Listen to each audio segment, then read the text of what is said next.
Еве назад со стандардната анализа на вестите од Балканот, Европа и светот со колегата Дејан Андоновиќ. Дејан, здраво. Здраво.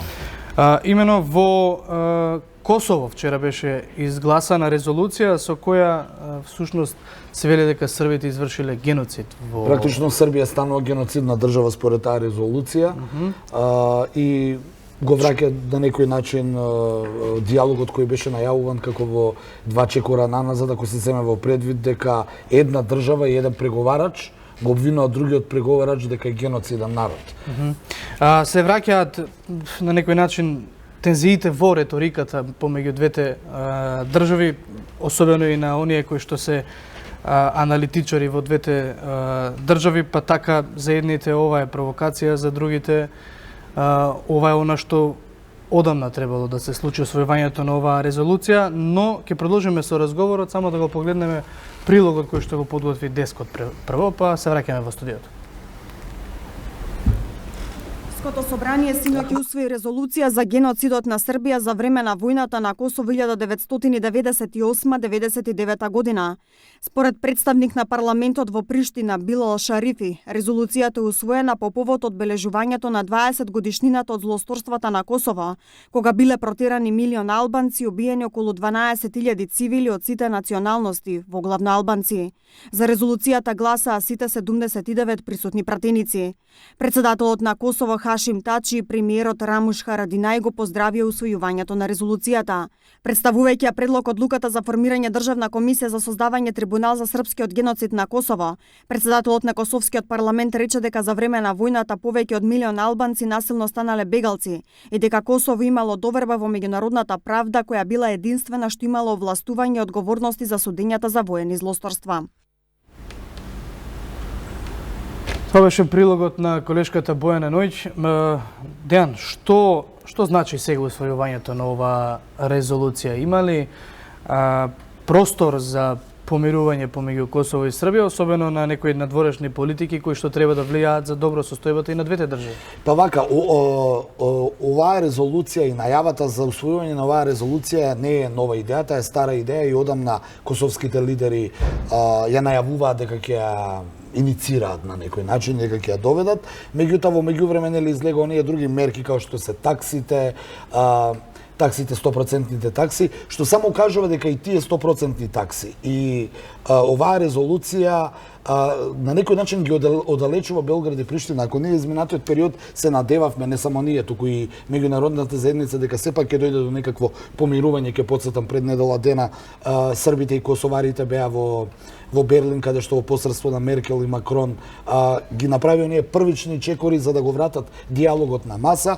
Оваа ми се чини овој потег на Приштина сега како да ги оддалечува, па оттаму и оценките на одредени аналитичари, би рекол пред се српските аналитичари, дека со ова конечно е пропаднат диалогот меѓу Белград и Приштина и не се остава простор за понатамошни преговори. Од друга страна, оценките исто така се дека ова е страф на косовските политичари. Ке подсетам, председателот Хашим Тачи и братот на Рамош Харадинај, Дауд Харадинај, неодамна беа во Хаг, каде што таму пак Србија има подигнато меѓународно обвинение дека тие сториле геноцид за време на Косовската војна во 1999-та, па ова некако како да доаѓа како враќање на еве вие не обвинувате нас за геноцид, ние ве обвинуваме вас.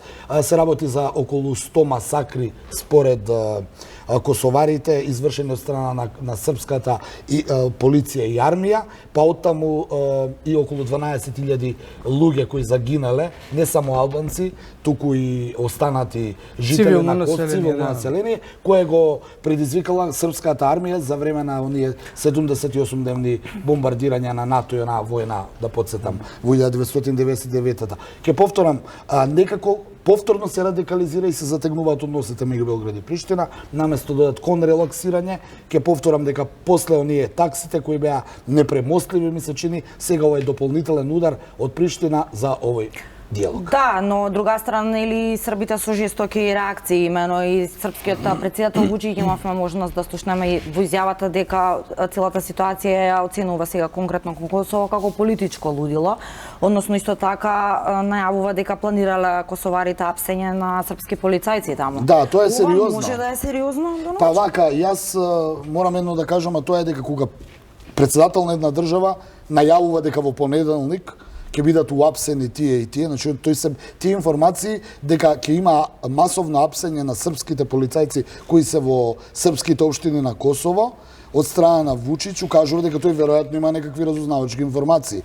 Најавено е, Вучиќ ќе потсетам изјави дека во понеделник очекуваат апсење на над 26 српски полицајци кои се во рамките на косовското општество под обвинение за корупција и според Вучиќ вели дека тие не се корумпирани, туку тоа е политичка пресметка со цел да се намали одбранбената моќ на српското население од евентуално, како што и Белград подолго време најавува, обидите на Приштина да упати таму специјални полициски сили, конечно да изапси се што не е албанско. Велам, тоа се обвинувањата на Белград. Ќе видиме, Вучиќ излезе многу сериозно и многу смело да тврди дека некој некого ќе апси во една друга држава каде што не е председател. Но и дека ги информирале и меѓународните институции. Но ќе потсетам повторно, пропаѓа преговорите меѓу Белград и Приштина, се чини дека се повеќе и повеќе тонат и се подалеку и подалеку се да седнат на иста маста. И секој се закупува своите да, ролови. А сето тоа се базира врз онај обид на Приштина да влезе во Интерпол, во меѓународната полициска структура, кога Белград го блокираше, серијата на враќање од повикување на признавањето на Косово под иницираност на српската дипломатија, потоа Приштина ја врати за да возврати ги воведе тие такси, следното е ова. Ќе видиме, ми се чини дека сега за сега ниту ќе очекуваме практично да видиме што ќе кажат меѓународните фактори, пред се очекувам секој миг да видам што ќе кажат Меркел и Макрон, бидејќи тие беа посредници на ова приближување на двете страни кон диалогот, а сега со овој потек самиот Белград најавува дека нема намера да седне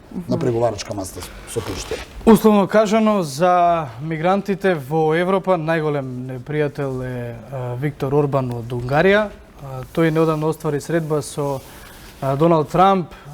Една од политиките кои што всушност ги разговара беа антимигрантските политики, што пак на некој начин не е чудно, бидејќи Унгарија и САД преговараат, односно двајцата со некоја иста реторика, па имаат исти очигледно политика. Политики за антимигрантски. Јас ќе го потсетам дека Трамп во својата изјава рече дека Орбан е прекрасен и одличен политичар, дека се многу наликува на него, самиот се поистовети со него, но и ќе потсетам дека Трамп го иницираше оваа соработка со Орбан поради неговите ставови за мигрантите и најавија дека САД и Европа ќе се координираат во однос на антимигрантската политика. Ајде, како една увертира, слушаме уште еден прилог подготвен од дескот на 1TV.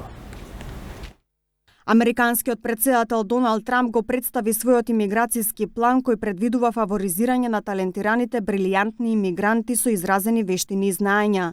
Тој нагласи дека постоечките имиграцијски закони на САД ги дискриминираат генијалците и исклучителните луѓе, бидејќи најмногу зелени карти, односно дозволи за предстој им се даваат на ниско квалификувани лица со мали заработувачки.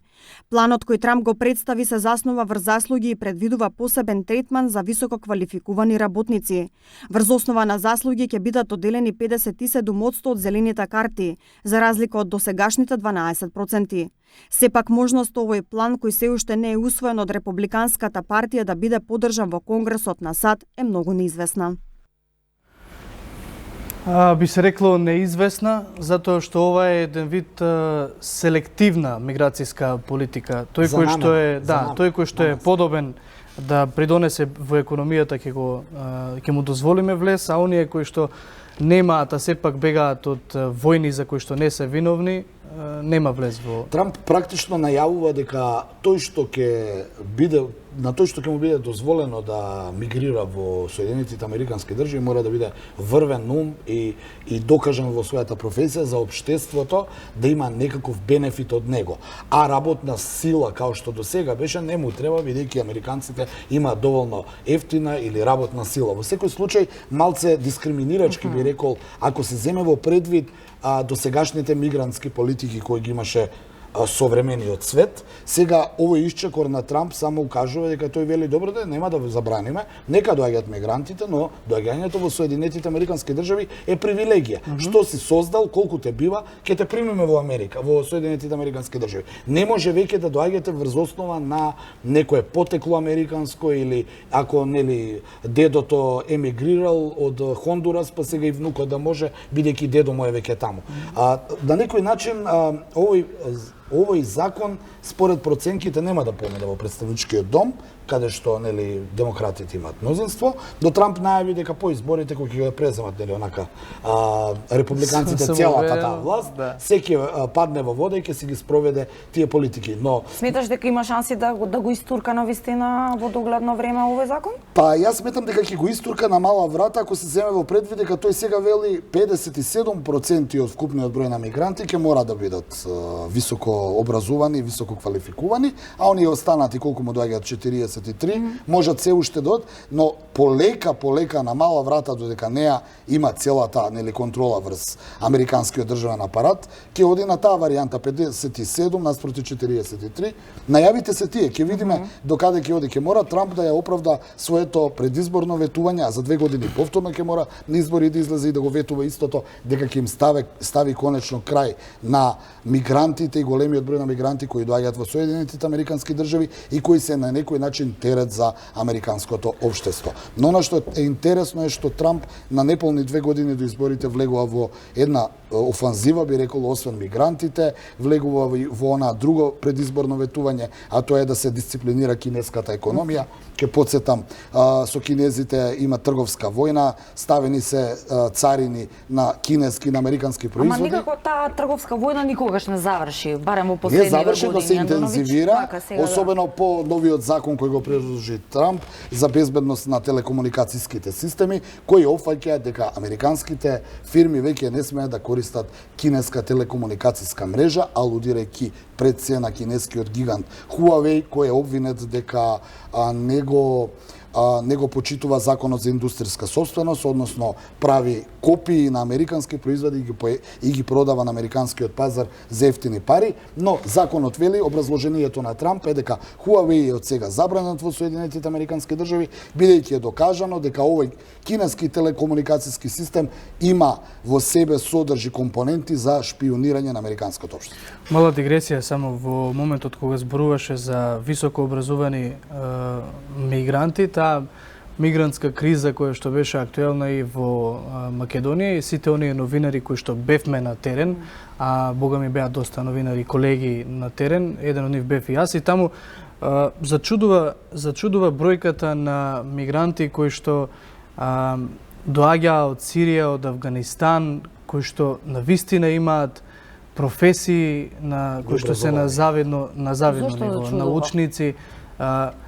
Затоа што можеби во нашата перцепција? Не, слика, онаа слика која што не се работи за предрасуда, туку онаа слика која што ја дава нели при целиот тој пат и изнемоштеност, всушност позади таа фасада или позади таа неубава слика стои човек кој што е навистина образован, кој што навистина може да помогне во една држава. Мораме да направиме мала разлика во дигресијата, да се вклучам што е мигрант, што е економски мигрант, тоа е прво, и второ ќе потсетам дека овие мигранти доаѓаат од едни држави кои беа членки на во минатото на блокот на неврзаните, а во блокот на неврзаните во кои партиципираше и делот, односно и Македонија како дел од тогашна СФРЈ, има многу силен образовен систем и голем дел од тие сиријци, афганистанци и либици студираа по нашите градови, зборувам и во Македонија, но и во другите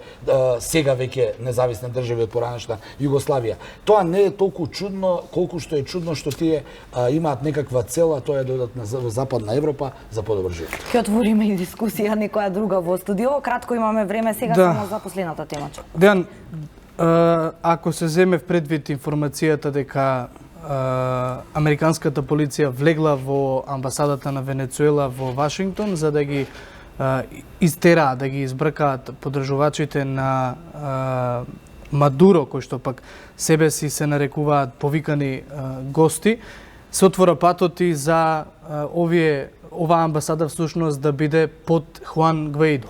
Дали од тука почнува можеби председателството на Хуан Гваидо? Па, знае дека откако почна оваа криза помеѓу Гуаидо и Мадуро, односно истокот и западот, дека прв кој подклекна под притисоците, би рекол, на Соединетите Американски држави и кој му се приклучи на Гуидо, односно прво дипломатско представништво, логично беше тоа во Соединетите Американски држави, каде што тамошниот конзул, не амбасадор, туку конзул, изјави дека го поддржува Гуидо.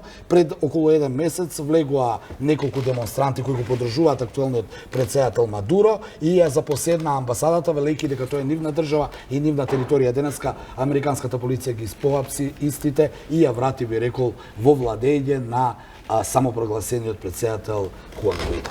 Дејан Андоновиќ беше тоа, ги анализиравме случувањата од Европа и од светот. Јас и Јана овде се одјавуваме, со нас се гледате во 17 часот.